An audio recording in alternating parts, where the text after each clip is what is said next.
Morning, everybody. Thank you so much for joining today. I think we've got a few more folks dialing in, but we're going to get started. My name is Meredith Ivy. I'm the Acting Secretary at the Florida Department of Economic Opportunity. I'm joined by my colleague, Adam Calloway, who is our Acting Chief of Staff and also oversees the Local Government Emergency Bridge Loan, which we're honored to be administering here at DEO. For those of you who don't know, the Department of Economic Opportunity is statewide. We do have several various programs here at DEO, but we are very focused on Hurricane Ian relief, and that's why we're here today. As you all know, Governor DeSantis and Senate President Kathleen Passidomo recently announced that DEO will be receiving or has received $50 million for this program, which is to help support operations for local governments and help you bridge that gap as you await larger federal funds to keep your lights on as you await these longer term recovery programs to come to the fore. Next slide.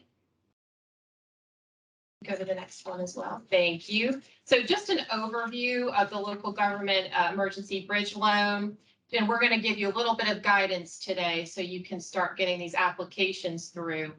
The program is managed by DEO and it provides interest-free loans to local governments that were impacted by Hurricanes Ian and or Nicole.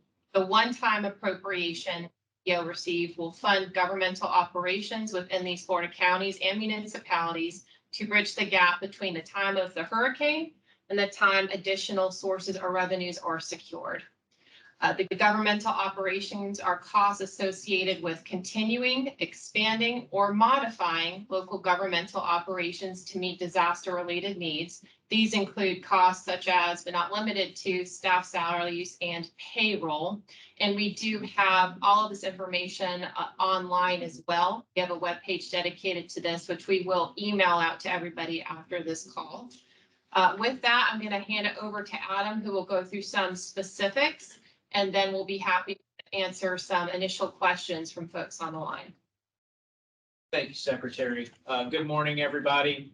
Happy to have such a large crowd here today to hear about the program.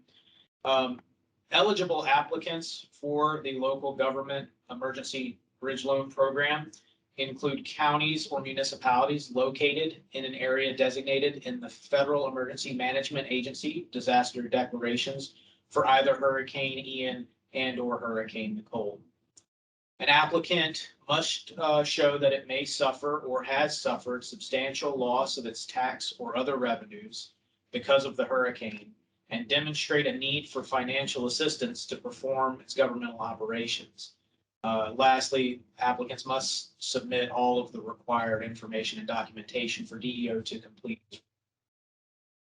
To apply, the required documents must be submitted to the email address on the slide, localgovernmentbridge@deo.myflorida.com. Again, that's localgovernmentbridge@deo.myflorida.com.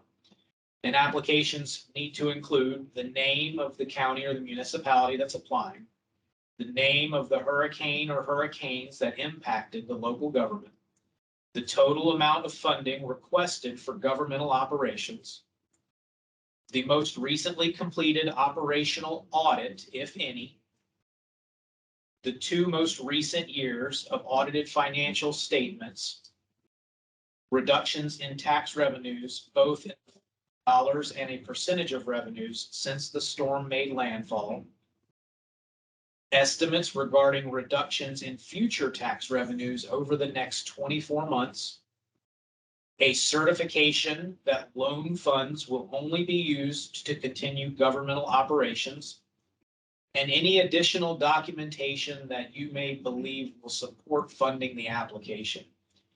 Please visit our website for additional bridge loan resources, including an application checklist that will be helpful in pulling together all the documents. If your application is approved for funding, you will receive an award letter and a term sheet to review, sign, and return to the department within 5 business days. So that document you will receive, you will review it, you will execute it and return it to the department, and that will begin the process of going into a loan agreement with the department for your funds. After we receive that term sheet, we will provide a promissory note, a draft form of resolution, and a loan agreement for your review and signature. And it is incumbent on the applicant to consult with their accountants and attorneys and internal appropriate staff to ensure they are checking all of their boxes at the local level.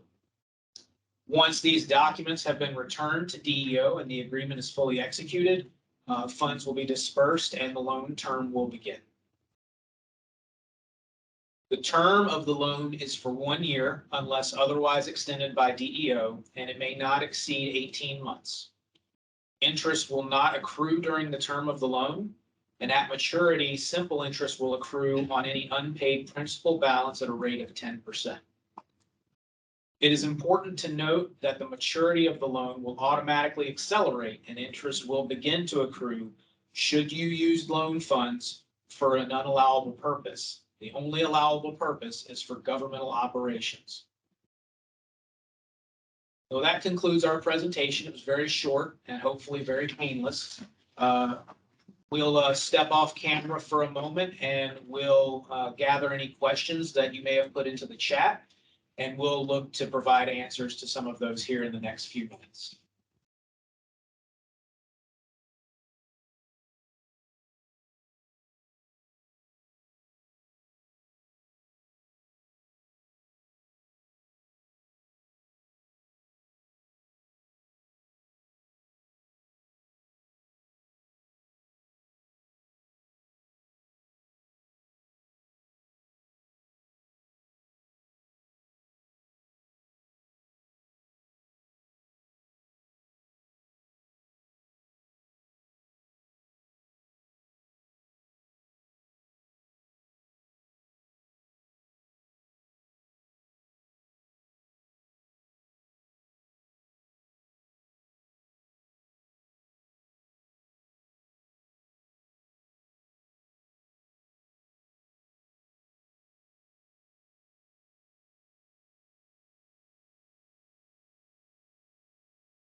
We're on.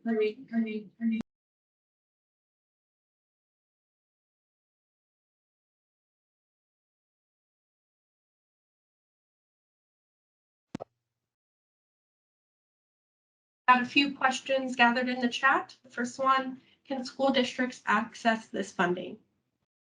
School districts need to partner with a local government, so that would be a county or a municipality. That is pursuant to the bill language that was passed and is also available in our emergency rule, which is available on our website, floridajobs.org/local-government-bridge. Okay, another question is, will the recording of this webinar be shared with the participants? Yes, the webinar recording will be sent to the participants of the webinar after we've concluded, along with the slides. Okay, next question. Can this funding be used to replace office furniture lost due to flooding? Unfortunately, no, it may not. It may only be used to support governmental operations. And if you, as Secretary Ivey said, if you visit our website, you will be able to emergency rule and the statutory language. And we're happy to follow up in any further conversations with on what the funds could be used for. I do want to offer something to everyone on the phone. At the end of the day, we really are here to help you. Adam and his team are amazing. Our subject matter experts are here to help you. We are very invested in helping your communities get back on your feet. So we at least wanted to give you this initial information today. That's why we kept it brief. We're wanting to walk you through this. So if you, as you think of additional questions, please do not hesitate to email us to set up some time for our team to speak with you. We're happy to do one-offs of the technical assistance. So if you're looking at expenses or challenges that you're seeing and you don't know if they align with the guidance, please just give us a call or an email. We'll schedule a time separately with you to go through everything. It's absolutely not a problem. Okay, one more question. Are these funds only for local governments, and can you define that? Yes, so the funding is for local governments, and it can be used to support school districts that partner with a local government. Those terms are defined in the statute and in our rule, which are both available through our website. I think with that concludes our presentation today. We, as Adam said earlier, we will be getting out the slides, the recording. We will be getting a direct link to the webpage. But again, at the end of the day, if you have questions or want further assistance from us, please send us an email to schedule a time and we'll get that done for you right away. But thank you all and hang in there. We appreciate all of you.